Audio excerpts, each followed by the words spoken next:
দেখবো H9V Mark III Hikari machine কীভাবে Naik setting করতে হবে বা দেখতে হয়। প্রথমে আমরা বি এবং টি বাটন দিয়ে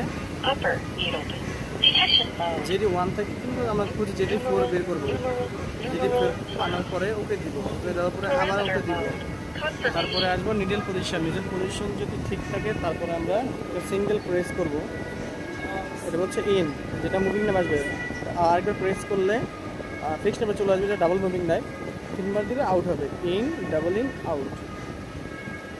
তো সেই ক্ষেত্রে আমরা এভাবে নিয়ে 2বার এভাবে নিয়ে ম্যানুয়াল করে মেশিনটা দেখবো যে সুতাটা কাটে কিনা, বা ওটার মধ্যে হাফ মিলিমিটার বাড়তে থাকবে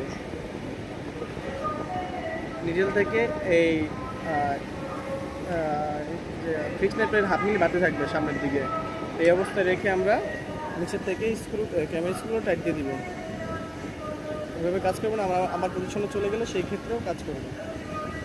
এভাবে আমরা কাজ করবো।